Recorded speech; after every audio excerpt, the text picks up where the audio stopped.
Renungan Harian Selasa 18 Juli 2023. Ia memelihara kamu atau pemeliharaan Allah. 1 Petrus 5 ayat 5-7. Mari kita berdoa. Ya Tuhan, kiranya Roh Kudus menolong kami dalam membaca dan merenungkan firman-Mu, agar kami mengerti ya Tuhan, dan Roh Kudus juga menolong hamba-Mu dalam menyampaikannya seturut kehendak Tuhan saja. Dalam Yesus kami telah berdoa. Amin. Salam sejahtera. Semoga kita makin menyerahkan kekhawatiran kita pada Tuhan yang memelihara hidup kita, seperti ungkapan dalam 1 Petrus 5 ayat 7. Serahkanlah segala kekhawatiranmu kepadanya, sebab Ia yang memelihara kamu. Jean-Jacques Rousseau menjauhkan diri dari semua pendapat yang menyalahkan pemeliharaan Allah, karena Allah tidak menghalangi terjadinya peristiwa-peristiwa buruk dalam kehidupan manusia. Voltaire mencemooh pemeliharaan Allah, karena Tuhanlah yang menyebabkan gempa bumi di suatu tempat, sehingga banyak umat Tuhan meninggal saat mereka beribadah.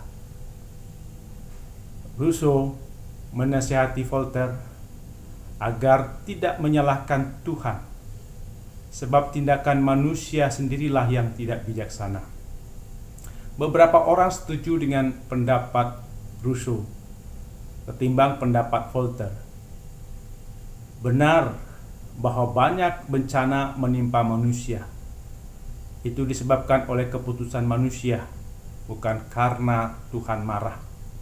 Umpamanya, Pak Tani menggarap tanah pada lereng gunung berapi karena mengharapkan panen yang lebih baik sebagai hasilnya. Tapi ia sadar akan kemungkinan yang lain. Pada waktu terjadi musibah bencana letusan gunung Merapi, risiko dan keuntungan perlu dipertimbangkan tanpa menyalahkan pemeliharaan Allah. Robert R. Bolt, Sejarah Perkembangan Pikiran dan Praktik Agama Kristen, BPK Gunung Mulia 2015. Pemeliharaan Tuhan yaitu karya Tuhan untuk melangsungkan adanya dunia ini. Dunia ini tidak pernah sendiri berjalan tanpa kehadiran Tuhan. Dunia ini tetap kokoh disebabkan karena pemeliharaan Tuhan. Tuhan Allah tetap bekerja bagi dunia, maka dunia tetap berada dan berkembang menuju kepada tujuan Allah. Pemeliharaan Allah tidak boleh dipisah dari pemerintahan Allah. Pemeliharaan Allah atas dunia dalam rangka mencapai tujuan Allah atas dunia dan manusia. Tujuan Allah agar manusia menjadi sekutu Allah dan diselamatkan. Allah itu setia, tidak meninggalkan perbuatan tangannya. Ia menuntun dunia sesuai dengan rencana dan tujuan Allah. Allah memelihara dunia serta memerintah atasnya. Ada orang berpikir semua yang terjadi, baik dan buruk, sudah diketahui, dikehendaki Allah, ditetapkan Allah terlebih dulu. Keadaan perang, damai, miskin, makmur, sakit, sehat, kecelakaan, perceraian, semua sudah ditetapkan Allah sebelumnya.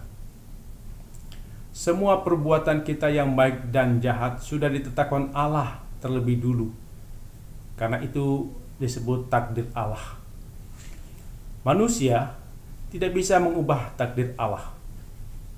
Dalam hidup sehari-hari muncul kalimat, apa boleh buat sudah takdir atau sudah nasib. Dengan kalimat ini manusia mengeluh dengan takdir susah, sedih yang didapatnya. Pemahaman pemeliharaan Allah seperti ini membuat manusia menjadi pasif sama sekali. Tidak butuh perjuangan. Termasuk orang yang percaya sudah ditakdirkan masuk surga, maka orang tersebut tidak perlu bersusah-susah melakukan sesuatu karena sudah pasti masuk surga. Pemahaman pemeliharaan Allah seperti di atas berarti orang tidak perlu percaya pada Allah dan kehendaknya, karena orang bergantung pada nasib fatalistis atau segala sesuatu terjadi menurut hukumnya tidak bisa berubah dari nasib yang telah ditetapkan. Percaya pada pemeliharaan dan pemerintahan Allah atau providensia, seperti Abraham percaya bahwa Allah menyediakan anak domba untuk korban bakaran bagi Tuhan. Kejadian 22 ayat 8. Percaya pada pemeliharaan dan pemerintahan Allah berarti orang mau dituntun Tuhan dengan hidup dalam Tuhan Yesus. Jika Yesus menguasai hati kita, maka Allah memelihara manusia sesuai tujuan Allah. Allah menyediakan Yesus sebagai korban penebusan dosa. Manusia tidak perlu dikorbankan, seperti Allah menyediakan domba sebagai korban, sehingga Ishak tidak perlu dikorbankan. Dalam Yesus, kita percaya Allah memelihara, memerintah hidup kita sesuai rencana dan kehendak Allah. Orang yang berjumpa Allah akan menyerahkan diri pada Allah. Maka Allah akan menjadikan segala sesuatu menjadi baik. Allah lebih dulu mengasihi kita, maka kita juga mengasihi Allah lebih dulu dan mencari kerajaan Allah lebih dulu. Maka akan ditambahkan yang lain dalam pemeliharaan Allah. Pemeliharaan Allah adalah pengakuan iman kita yang timbul dari percaya pada Allah. Percaya bukan hasil penelitian keilmuan. Percaya bukan berarti manusia tidak perlu berjuang, tidak perlu bertanding, berlari mencapai tujuan hidup, tidak perlu bertanggung jawab atas hidup pribadi dan sesama, tidak bertanggung jawab mencari nafkah sendiri dan keluarga. Percaya pada pemeliharaan Allah bukan berarti bahwa setelah kita menyerahkan segala kekhawatiran kita kepada Tuhan, 1 Petrus 5 ayat 7, maka kita tidak berbuat apa-apa. Kita tidak melakukan tanggung jawab sebagai manusia, karena kita percaya Allah memelihara kita. Seorang ayah muda A tidak bekerja, malas mencari kerja, suka main game, perilakunya kasar terhadap istri, minta uang dari ibunya.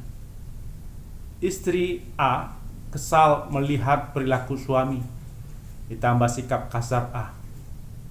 Maka istri A minta bercerai dan dikabulkan pengadilan. A kecewa pada Tuhan Yesus karena Tuhan tidak memelihara pernikahan mereka. A mau murtad meninggalkan iman pada Yesus. A berpikir pemeliharaan Allah berarti tidak perlu tanggung jawab dari manusia.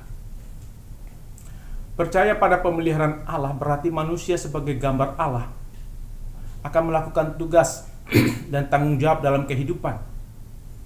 Berbeda dengan seekor burung yang tidak menabur, tidak menuai, tidak mengumpulkan bekal. Kita wajib bertanggung jawab terhadap diri sendiri, sesama, lingkungan. Dalam melakukan tanggung jawab, kita tidak perlu khawatir akan hari esok, karena hari esok punya kesusahan sendiri. Kita bertanggung jawab dalam tugas kita hari ini dan merencanakan tanggung jawab tugas kita hari esok tanpa khawatir. Mengapa kita tidak perlu khawatir? Karena kita merendahkan diri, tahu diri kita lemah, dan mengakui tangan Tuhan yang kuat, yang mampu memelihara kita dengan baik sesuai tujuan kehendak Tuhan. 1 Petrus 5 ayat 6. Tuhan memelihara untuk mendatangkan kebaikan bagi kita.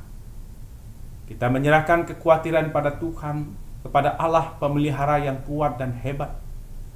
Kita terus berjaga-jaga agar kepercayaan pada Tuhan pemelihara tidak menjadi sesat karena pengaruh pikiran jahat di sekitar kita, seperti yang dialami ayah muda A.